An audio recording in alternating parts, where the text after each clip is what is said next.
Remember, the theory of the case is that there are a host of illegal elections that went across these 6 states by state legislatures not doing their jobs. That's going to be argued tomorrow in our nation's capital in the front of the House and the Senate, maybe a combo platter. And also there's been massive voter fraud. We're going to go back to kind of ground zero of this fraud, which is Georgia. There's this extraordinary dual election, which we told from the beginning. This would be the biggest political story that started the year that then led into one of the biggest stories in American history, which is tomorrow. John Fredericks. By the way, we want to breaking news. Jump in here. We got Posobiec's going to come back in a minute. He's got breaking news on Georgia on the ground. So, John Fredericks, you've been down there. You said something. The buried lead is you said it's big as November 3rd. Is this going to be presidential type turnout? Is this what Stacey Abrams has when you got these 3 million votes have already taken place? Is this going to be presidential type numbers? And is the Trump base going to represent today at that type of presidential Trump's on the ticket type numbers? Because we've seen in 18 and we've seen in places when Trump's not on the ticket, what happens? So give us your expertise. We need 1.1 million voters to turn out in order for one or two of these Republicans to win based on all the early voting, the cheating, the fraud. You know what's going to happen at midnight. So that's what everybody is estimating, 1.1 million. We're already down by 200,000 going into game day. Right now, we're tracking to get about 850, okay? That's at 11 o'clock. We're tracking at 850, right? It's got to go up. Hang on. Slow down. Tracking. I know, slow down. I want people to understand the math. 1.1 million at basically a 60-40 split. Trump 60%. The anti-Trump forces 40% at 1.1 million. You're saying at 11 o'clock, as you look at it, that number's not 1.1 million. That number will be 850,000 game day votes. Is that what you're saying? That's what I'm saying if the trend holds now. But you can't really take that. What you have to say is it going to go up this afternoon? A lot of Republicans work, right? So if you look at the trend line, we're looking for a big game day turnout after 3 o'clock. If that happens, we can get to the million right now. I know, but so hang on, but hold on, hang on.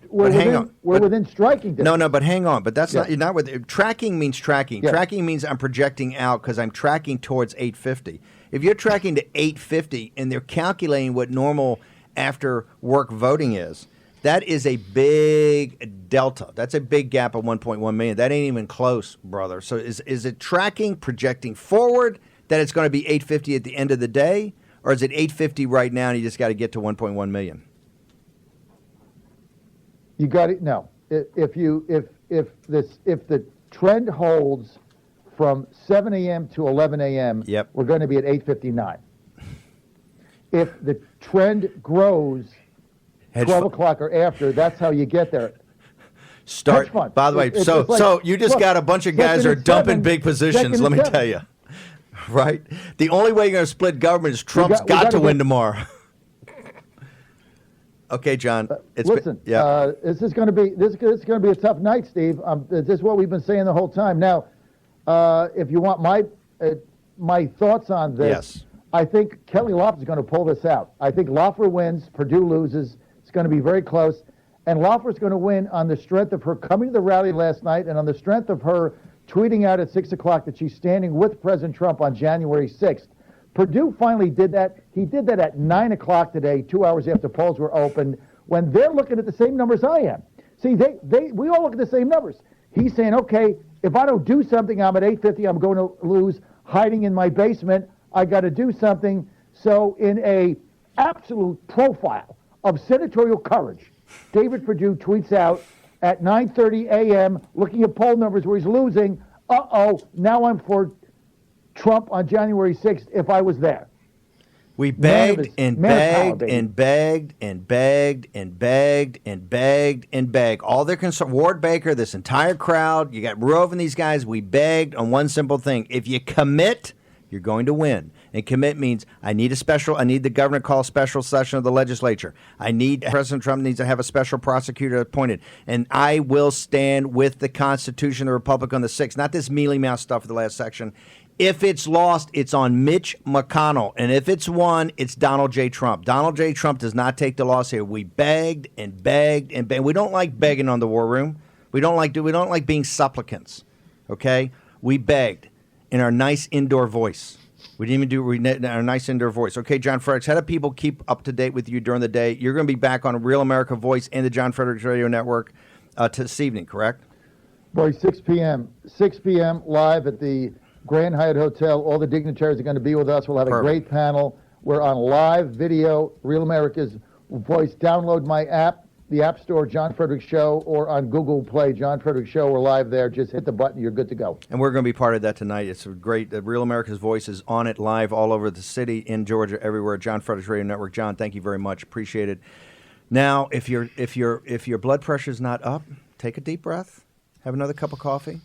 Got a lot to do here. Got a lot of work to do. Okay, now we're going to go. My favorite guy, an American hero, a patriot, awardee, a two-time awardee of the Bronze Star, led a platoon in eastern Afghanistan during the darkest days of that war, right? Young men and women fighting for their country and actually fighting for the people of Afghanistan. That would be Sean Parnell, a congressional candidate in Pennsylvania. So, Sean, I don't think I've had any guest on here that made people's heads blow up more than you yesterday, describing what happened in Pennsylvania. And the question they have about this audit you did and 63,000 votes off and all this stuff, the Pennsylvania legislature is back today. Cutler and Corman are back today. No special session. They're back today. The president, Rudy Giuliani, opened up with what the theory of the case they're going to argue tomorrow. The first thing they're going to argue is that these were illegal elections, that the state legislatures changed the rules, weren't on top of them, and certified illegal voting. What say you, sir? And then what's the action plan to sort this thing out? It's a great question, and I'll just answer your question point blank, Steve. I don't see how anyone in good conscience can certify the race in the state of Pennsylvania. As you mentioned, we did not, and I made the people of PA 17 in Western Pennsylvania a promise that I'd bring some clarity to this election for them, and I made you a promise that when we got the results of this audit back, we'd talk about it on your show, and that's what we did last night. And put very simply, Steve, our audit found that in my district alone, there was a 63,000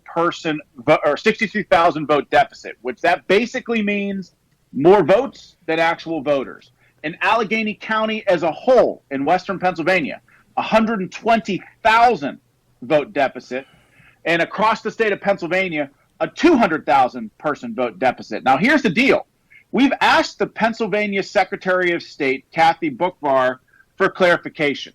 She basically said, well, you guys don't know what you're talking about. Well, they're her numbers. I think that's very important for your audience to understand, is that we didn't pull these numbers out of thin air. We used her own numbers based in the SHORE system, which is Pennsylvania's only official voter registry database. Sean, hang on. If you go on Rachel Maddow, if you look on MSNBC and CNN, they go, however, the Secretary of State says they're actually got some updates on the SHORE system. What Sean Parnell is working off of is the old numbers. So what about these new numbers? And what would you say to that, where they're going to update the numbers, but they're not the numbers in the SHORE system right now, but those numbers are not correct?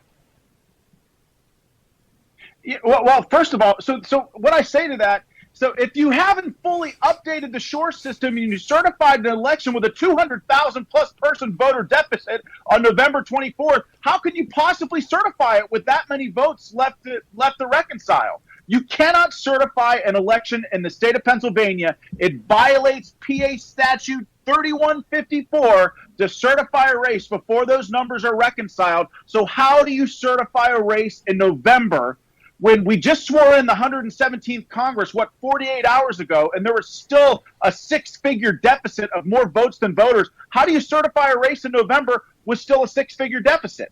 Any way you look at it, even if the Pennsylvania Secretary of State in our Commonwealth government of the state of Pennsylvania say, yeah, hey, look, don't worry, the numbers will be reconciled.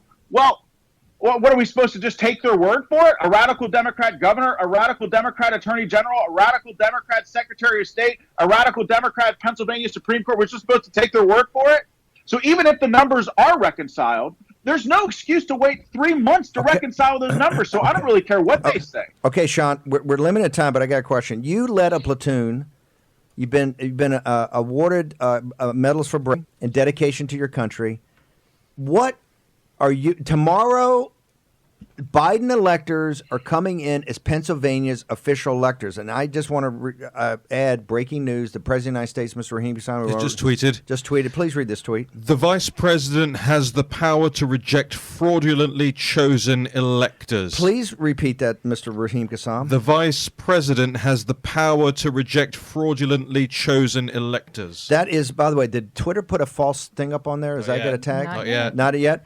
So Twitter, Jack Dorsey, who's on the and that's 88 million people. Please repeat what the President of the United States, the 45th President of the United States, just tweeted. What, Mr. Raheem Kassam? The Vice President has the power to reject fraudulently chosen electors. Call the play, you run the play. Call the play, you run the play. So Sean Parnell, are you telling me that the people in the Commonwealth of Pennsylvania, the home of Valley Forge and Gettysburg, and where the Constitution and the Declaration of Independence were negotiated and signed, the launching point for the attack on Trenton, all this American history of freedom and patriotism and people putting their sacred honor on the line every day to make this country what it is today. Is the vice president, the president, what's going to happen here, have to sort it out? Are you guys going to set things right in Pennsylvania? Your legislatures are back today. What is Sean Parnell going to do about this? You're a leader. You're one of the leaders of your generation. People want to know. Well, I'm going to ask the PA state legislature, the Republicans in the House and the Senate of the state of Pennsylvania, to be leaders instead of politicians. Stand up and look. The Senate has subpoena power. The state House in Pennsylvania has limited subpoena power on oversight and other things in committees like that. Subpoena the Secretary of State of Pennsylvania and ask her specifically about the voter deficit. Ask her why the election map file for Allegheny County, where there's a 120,000 person voter deficit in Allegheny County, ask her why that election map file is missing from the database. Ask her what left-wing groups were granted administrative access to the SOURCE system. Ask these questions on behalf of the people of the Commonwealth, because we deserve clarity and we deserve answers. And I would also say to the Republicans in the PA House and the Senate that 9 out of 10 Republicans believe that this election was stolen from President Trump. Okay, right? Sean, and 30% of Democrats believe that illicit 30%. Okay, we got to pop, and I want to get your thing. But last, correct me if I'm wrong. The legislature that is sworn in today and takes an oath to God is controlled both in the House and the Senate by Republicans, correct? Yes. Fine. That's all I need to know. What's your social? By the way, the books you got to get: Outlaw Platoon. If you want to see about sacrifice and honor and what these kids did for this country and for people of the world, read Outlaw Platoon. His newest book is One True Patriot, which kind of brings you up to date of today. Sean, what's your Twitter handle? At Sean Parnell USA on Twitter and on Parler. You can follow me on Facebook and Instagram as well. Okay, go with God. Real quickly, thank you. We're going to follow this. I want to repeat, Raheem Kassam, to tee up our next guest. Repeat what the President of the United States tweeted out. The Vice President has the power to reject fraudulently chosen electors. The man that's going to explain that to us is Judge Louis Gohmert from Texas 1. Tough as boot leather and as smart as they come, Louis Gohmert will join us next to explain that tweet of the President of the United States.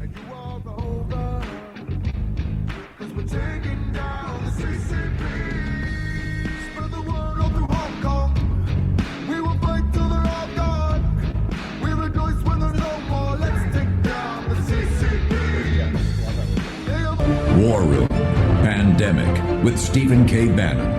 The epidemic is a demon, and we cannot let this demon hide. War Room Pandemic. Here's your host, Stephen K. Bannon. You're back in the War Room, Raheem Kassam. The Vice President has the power to reject fraudulently chosen electors. And that tweet was by whom? A guy called Donald J. Trump. 88 million followers. I take it people's they're in full meltdown right now. Oh, yeah. Okay. And that's getting a lot of action. That's 13,000 retweets on that, 47,000 likes already. Okay, we're going to bring in now a guy who was with us from the very, very beginning. When I say that, 10 years ago when the Tea Party and all that, and has actually been a conservative for much longer, Judge Louis Gohmert, the congressman from Texas 1, who is a great American patriot, a brilliant judge, and a very learned lawyer. You've got a lawsuit up before the Supreme Court. That I know it's going to appellate court, but it's about the Supreme. But I want you to address this issue right here. Is Donald J. Trump, the 45th President of the United States, is he correct, according to your interpretation of the Constitution, when he makes that statement that the Vice President has the power to reject fraudulently elected electors? Filed the lawsuit that we did, and the trial court said we didn't have standing. Well, a member of Congress is particularly situated so that the Vice President's ruling directly impacts me. And then other plaintiffs in that same suit were Republican electors from Arizona. So, either way you go, one or both of us should have had standing, and it just seems like a cheap way for the courts to yet once again avoid really taking something up on the merits. But it is important to debunk most of the media, over 90% apparently. The fraud allegations are not allegations. They haven't been debunked.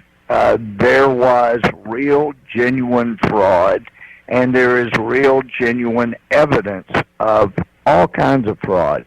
They use the old school fraud, that whether it's dead people voting multiple times, manufacturing ballots, and they also used electronic fraud. So the fraud was real. And, I keep hearing Republicans say, look, we just need to back off and realize we haven't been winning national election popular votes just once in many, many, many years. And I have to point out, actually, we won the popular vote in November. It just happened. You don't have to go out and find some political basis to appeal to more people so that we can win the popular vote. It was historic how big this president won re-election with the popular vote, but it was likewise historic that we had so much fraud, so widespread. And Steve, if I could address another issue that people are saying, look, if we're going to be legitimate Republicans and stand consistently, then we know there was fraud in Texas, there was fraud here and there, North Carolina, all these different places. Is he objecting to the electors from all of those states? And the answer is no, that's not necessary.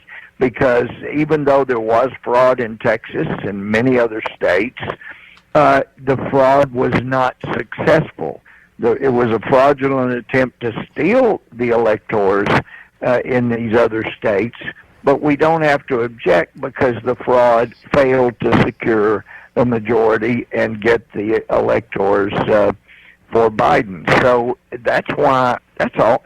If the fraud had worked in Texas and they had gotten the popular vote through the fraud, I would be objecting to Texas.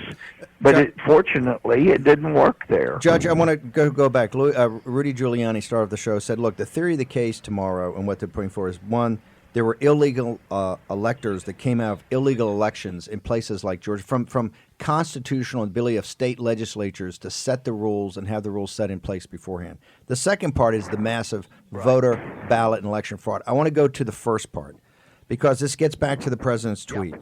If you argue, and I'd like you to argue now, are these electors from these states, in your mind, according to the Constitution, illegal electors? And does the vice president then not just have the power, does he have actually the responsibility and the accountability to reject those electors, sir? Yes, he does. And those that say, but it says he's supposed to count the votes, so that means literally he doesn't have the power to object if they're not legitimate votes. Well, yes, he does, because that argument that he doesn't have that power if those people that make that argument are to be consistent, they're going to have to admit that when it comes to judicial nominations and appointments by the president, the Senate can have hearings, they can interview the candidates, they can research them, have hearings about their backgrounds, but they only have the power to advise and consent. They have no power to vote against a nominee. They have to just simply advise the president what they think, but then vote to consent. They have no say in the matter. Well, you and I know that's ridiculous. Of course, the idea that you have the power to consent means, well, of course, you also have the power not to consent, but it doesn't say that. That's right. If you look at the plain meaning at the time it was written, they understood, well, of course, you don't just open the votes. If that's all we needed, we would get some clerk somewhere to do that. We don't need to bring in all the members of the House and Senate and the Vice President, the Speaker. Just have some clerk add them up, and you can have it in front of other people. But no, this was considered so serious and so needfully to be protected that this is what they prescribed be done, both in this Article 2 and in the 12th Amendment. But the Electoral Count Act is unconstitutional. This is, you jump. Okay, you cut to my next question. In your mind, is the Electoral Count Act, I think of 1877, is that constitutional in your mind, and would you go argue that to the Supreme Court? Yeah, and we've argued that in our briefs in federal court, and that is that no, it's not constitutional, and they knew that back at the time. You know, they'd had problems in the Civil War, they had problems in 1880, and so along. They knew they didn't have the votes to get a constitutional amendment in 1887, so they did what Democrats often do now. They pass a legislative act to amend the Constitution, hoping that the courts won't say anything, and it'll be left alone. Well, basically, that's what's happened with the 1887 Act. Nobody has really had a need to challenge it. So you're saying, hang on, you're saying you're saying the aspect of its custom and tradition. It's been around for what, 150 years. The first time Trump needs something, Louis Gohmert comes up with this convoluted idea that the custom and tradition of an act, a federal statute from 1887, all of a sudden they're dreaming up this thing that's not constitutional. What's your response to that?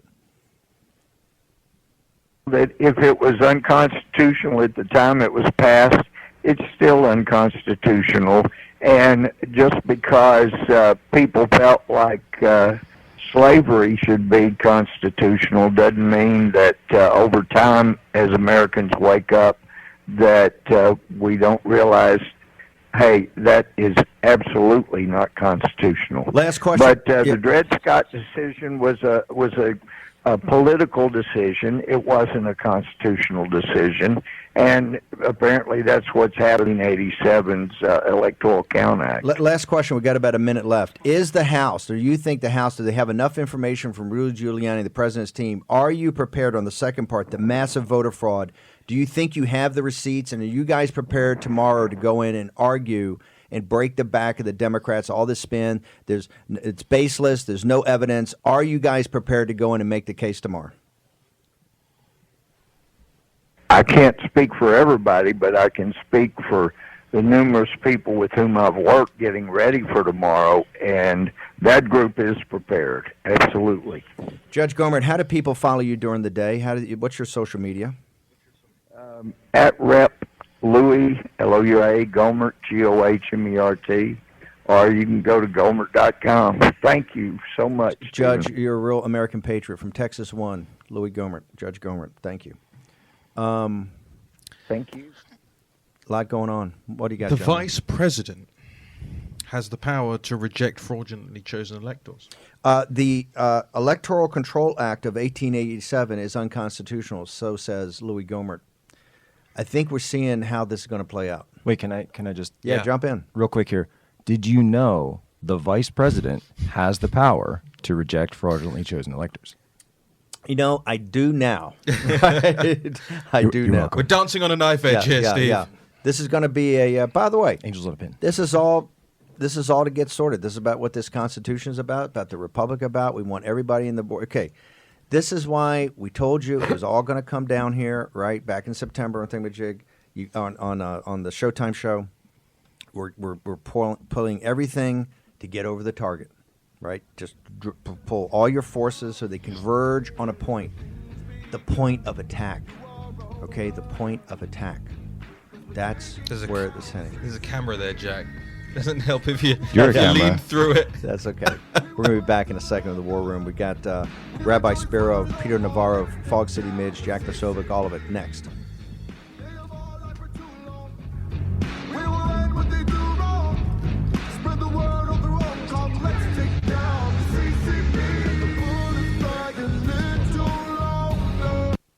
Pandemic with Stephen K. Bannon. The epidemic is a demon, and we cannot let this demon hide. War Room. Pandemic. Here's your host, Stephen K. Bannon. Okay, it used to be hold the line, and we're moving the chains. It's different. We've called the play. We're going to run the play. And we're going to go through a couple of 3 very turbulent 24-hour periods. So it's time to get very focused. Don't be chasing. I need focus, not fantasy. Focus, not fantasy. If you want to win, right? If you want to lose and be able to sit there and suck on your thumb and say, oh, we got to do this, got to do this. No. If you want to win, get focused. What your focus means be there on your social media. When we put names up and numbers up, you got to be calling, you got to be putting pressure, you got to be planning. There's a lot going on, a lot of moving pieces. Okay? Raheem Kassam, we got some breaking news? Well, we've got a bunch, actually. So Marco Rubio has tweeted in the last couple of minutes about the New York Stock Exchange delisting the Chinese companies. Very important. And their, but I'm going to to. I'm going to get back to Mark. Put a pin in that. We're going to get back to Marco Rubio either later in this segment or the next segment. Marco, you got to step up. You're either with us or you're against us. You're either with the Constitution or against it. There's no middle ground. Tom Cotton, I love Tom Cotton, but hey, people are they're making decisions. That's where the fourth turning is about. Everything's becoming clear. Clarity is all, just like in Billy Bush weekend, right? Just like in the impeachment, all of it's all becoming clear. What about Real Clear Politics is linking to what?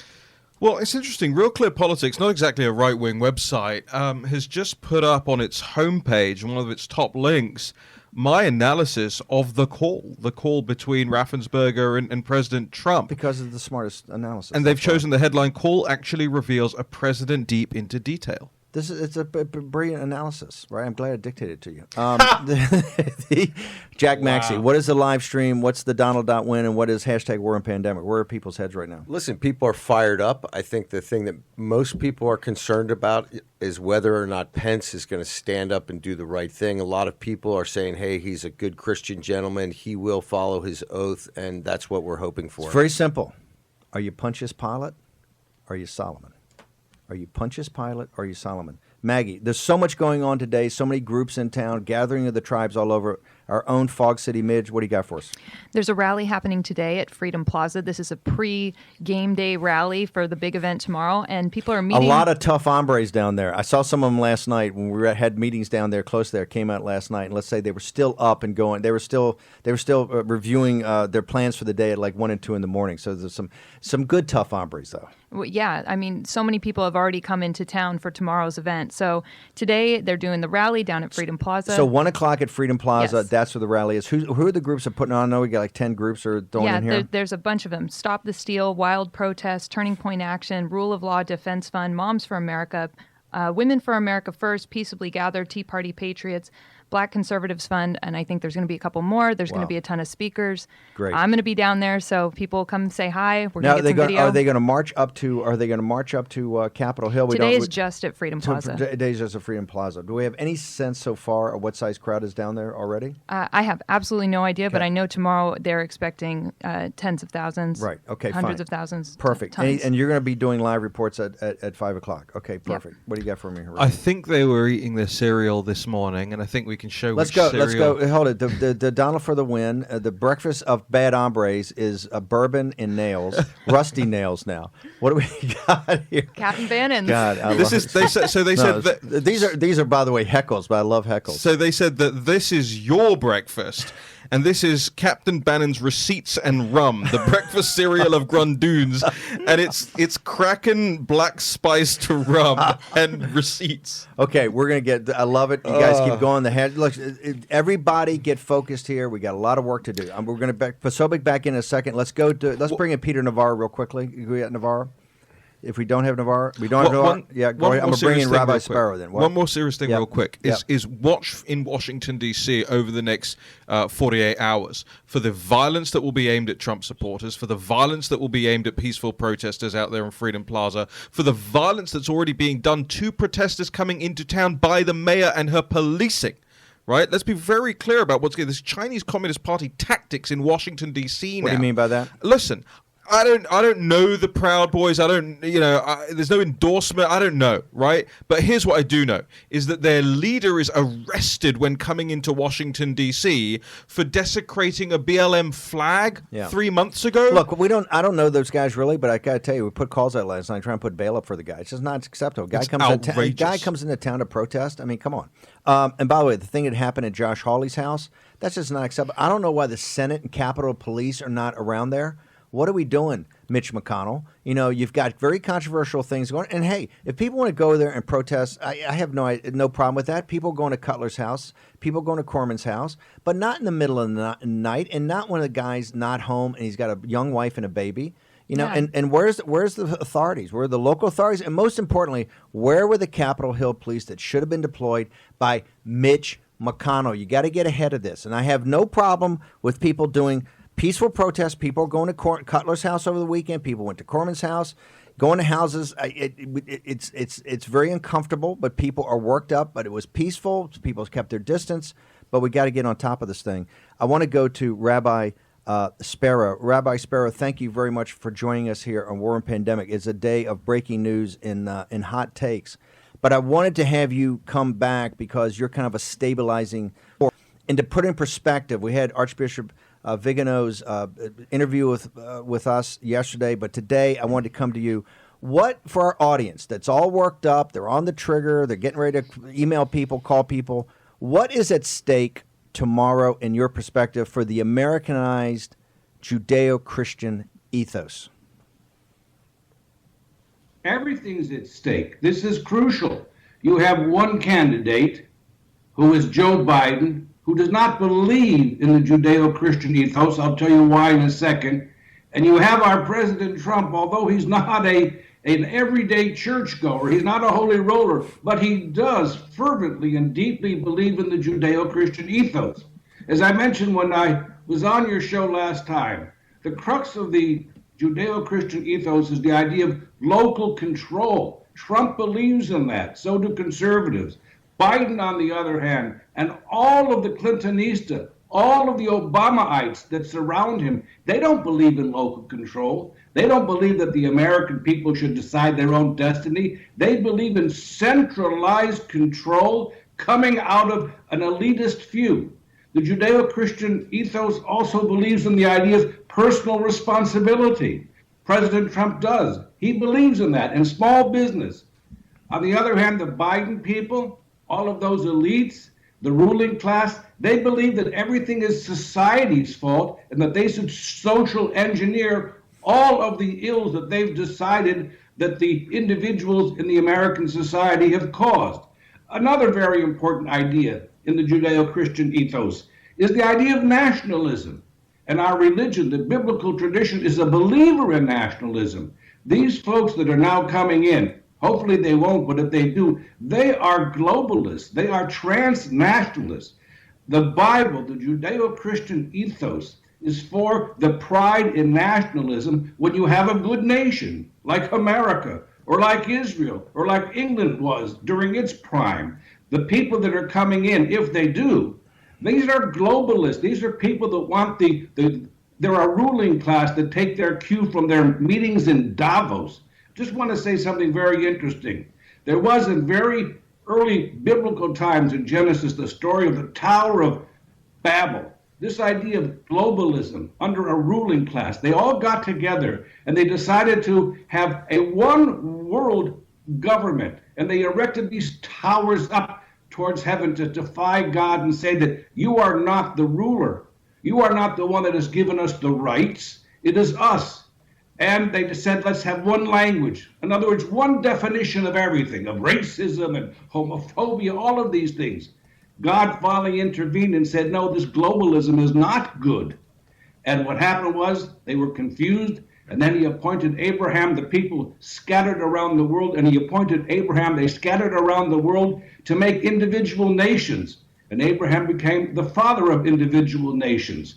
The idea that our rights come from God, this is part of the Judeo-Christian ethos. Big government types, ruling class, Obamaites, Clintonites, Kamala Harris, Biden, they believe that they confer rights on us. Just look at the governors throughout the states. So everything, even the idea of morality, biblical morality, they don't believe in these sins and virtues that we grew up with. They have a whole new list of what is sinful, but it has nothing to do with the virtues and the character traits that we grew up with. So everything is at stake. Rabbi, last thing, Mike Pence is obviously a very devout, professed Christian. As you know, President Trump practices religion in a different way. If you were with them today and had one thing that you would want them to read and contemplate over in kind of divine, Lectio Divinio, to kind of spiritual reading, what would you recommend that Mike Pence and the president read tonight as they think about these momentous decisions they have to make tomorrow? I like Mike Pence. I've known him for years, since he was a congressman back in Indiana. I knew when he was in charge of the conservative caucus. I would say Congressman Vice President Mike Pence, husband of Karen. This is the moment for which God has appointed you, as Mordecai said to Esther. This is the moment of your appointment. And I would say, be strong. You've got the Constitution on your side. You have the facts on your side.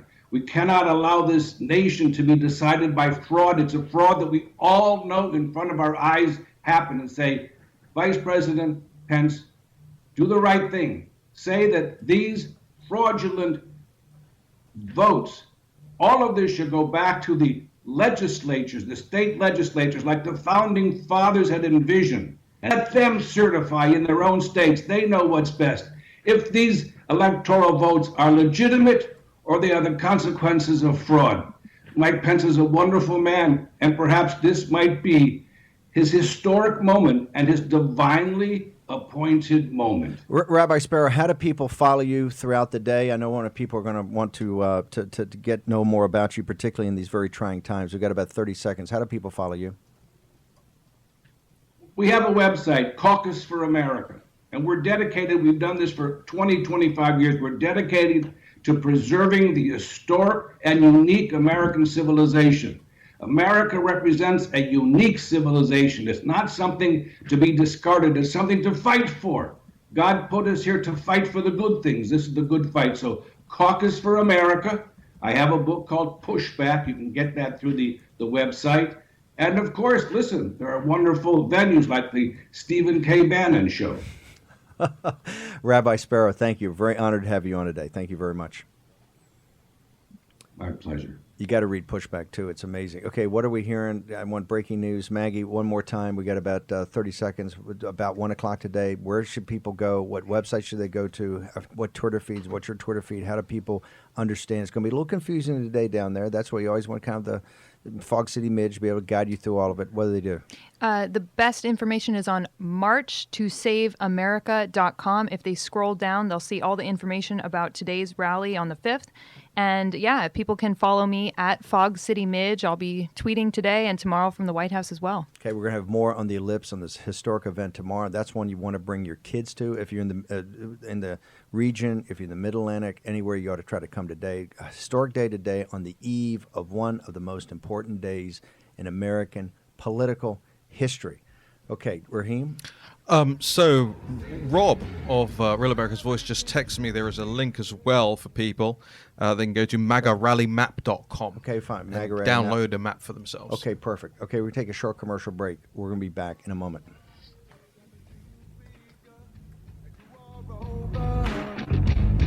We're taking down the CCP. Spread the word all through Hong Kong. We will fight till they're all gone. We rejoice when they're no more. Let's take down the CCP. They have all life for too long. War Room Demic with Stephen K. Bannon. The epidemic is a demon, and we cannot let this demon hide. War Room Pandemic. Here's your host, Stephen K. Bannon.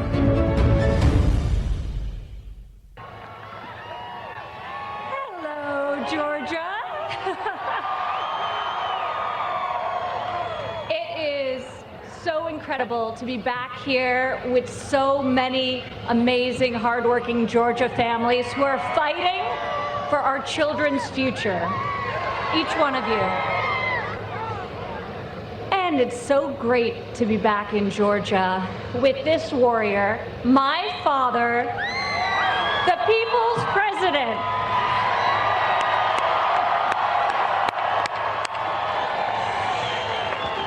He is a tireless champion for all of you, and he will never stop fighting. And by his side are two amazing senators that we have to send back to the Senate and send a resounding message that patriotism is alive and well in Georgia. And Georgia is going to keep freedom alive in America. Please vote. Thank you. God bless you. God bless Georgia. And God bless America. And God bless our president. Okay, we're back in the war room. Is Marco Rubio stepped up? Does I have Twitter? Have anything from Marco Rubio about standing with the president tomorrow? Checking.